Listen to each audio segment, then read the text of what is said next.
Oh, and yes, how we doing there, everyone from the Galactic Federation All-Stars? You're on board the Druid ship Earth 1. We're navigating through space, keeping an eye on the planet Earth throughout this turbulent time in human history. Today is the third day of December.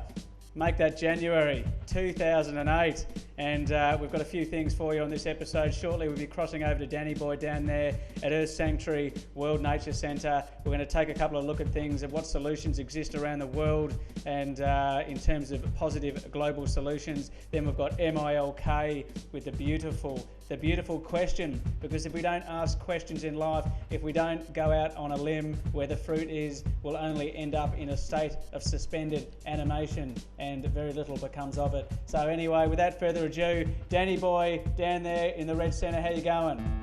Tommy, how we doing? It is the magnificent January 3. Welcome to Federation Headquarters, Earth Sanctuary World Nature Centre. We've got plenty of news coming up, and obviously we need to cross out there to the grounds of Earth Sanctuary, where we have our world-class Eco Display Centre, set up by no other than MILIKOM Millicom. How you doing, Tommy? Oh, doing fantastically at the moment. It's just the duck's nuts. I've never felt in my life. And in a few moments we're going to cross down to yours truly, Danny. We're going to see what you got up to on this third day of January 2008 down there in the beautiful Earth Sanctuary World Nature Centre. And when we get that to screen, just remember, whatever you're doing at home, make sure you're keeping an eye on the sky, because extraterrestrial activity is at an all-time high. Anyway, let's go see what Danny's doing down at the beautiful Earth Sanctuary World Nature Centre.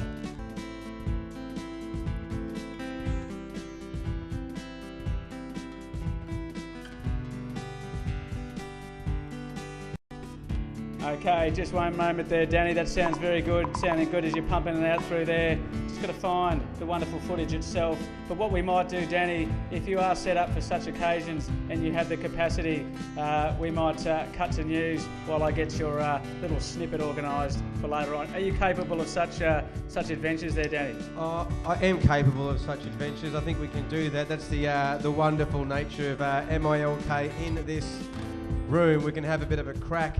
It is indeed January 3. So let's jump onto the Federation or website, the Global Directory, and have a little bit of a squiz on what is happening on this day right round this wonderful planet of Earth, sometimes known as Urantia.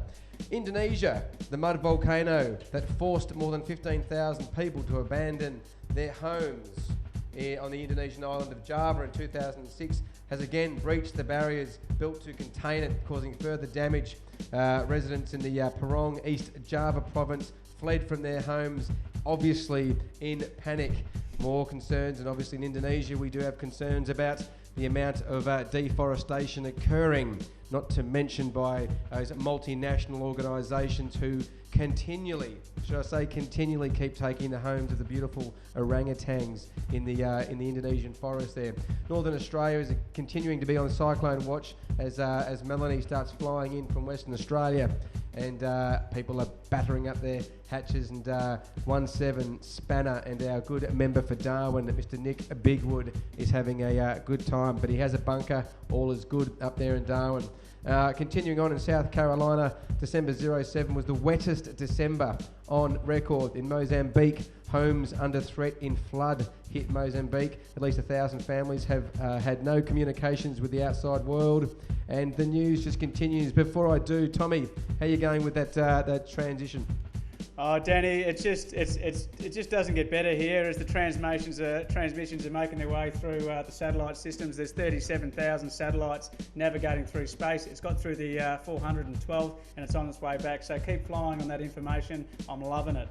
Yeah, too easy. Well, let's jump over to Borneo, where several low-lying areas in the Boe district were under a metre of water.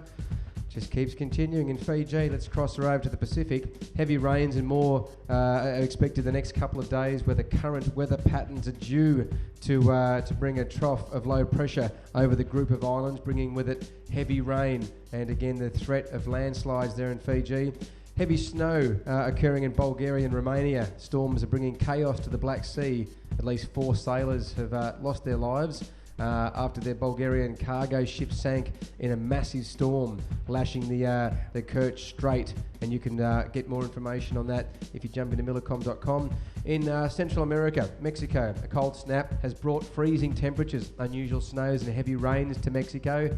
And continuing on in India, nearly 50 frozen to death in India due to a cold snap. 47 people have died because of the biting cold wave sweeping through northern India. In Canada, shifting ice jam causes flash floods. The ice jam on the Nichaco, I think it is, river that has plagued Prince George for 25 days has been lopped off in half, dramatically dropping in length from 10 to 5 kilometres. And lastly, in Florida, a blast of unusual cold weather doesn't appear to have damaged Florida's multi-billion-dollar citrus crop. Well, it certainly hasn't for the time being. We can only hope that their fruit is all hunky-dory. Tommy, how are we doing? That's good work. Doing very well there, Danny. Another few more seconds and their final satellite is just doing the transmissions as we speak. Then we're going to cut to MILK, who are coming down as we speak. As we speak, Danny. Too easy. Well, let's go back to Australia. There is obviously an unprecedented amount of climate change news every single day from around the planet Earth, and we can only hope people pull their heads up out of the sand and take a little bit of notice. People have to respect the understanding that our generations to come are going to have to deal with a planet a little bit out of control. So the quicker we can get onto these changes and develop our lifestyle to fit in with these current changes, well, the better it is going to be for everyone. Continuing on with the news on millicom.com, Australia, 5 homes have been destroyed as bushfires. Hey, g'day, ravaged. Tommy. Oh, thanks, thank you. I bet it's just looking like an absolute gem up there from space. It's lovely to see the planet Earth as a single organism. Helps people understand the perspective of a single organism, and hopefully others out there can get the vibe and feel the love and feel the light that we can start looking after our beautiful, beautiful planet Earth. I just took a quick picture for you of our solar hot water system, which has been going great guns. We've actually got quite a large system up there on our Edwards solar system unit, and she's actually a large one because we need to keep up to 24 people happy in the middle of winter, and sometimes it can drop down to about -10. But more importantly, it takes an awesome amount of energy just to heat up water, and we have the technologies available which can do this without using a great deal of energy and placing more pressure on the planet Earth. So if you can make the switch to a solar... It's great work there, Danny. Looking hard. I think it's time for MILK as they've come from the depths of the galaxy. Let's get over there to the centre room, and I'll see you there in a few minutes, Danny. Get things started. I'll get some tunes for you, and let's crank it up like the good old days. Well, why not, Tommy? Exactly right. Let's have a bit of a squiz at that beautiful Earth turning around this wonderful galaxy of ours. You can't go wrong. Just look at the beautiful planet. There's the wonderful Australia. Moving on to the Indian Ocean, to Madagascar, where we're going to have some beautiful little trips there in the not too distant future. We can only hope that's a bit better. Oh, geez, don't change that too often. And there we go, the lovely United States of America, and there we are in South America, back to the Pacific Ocean. This is MILK. Question. I've just lost my job. Did you?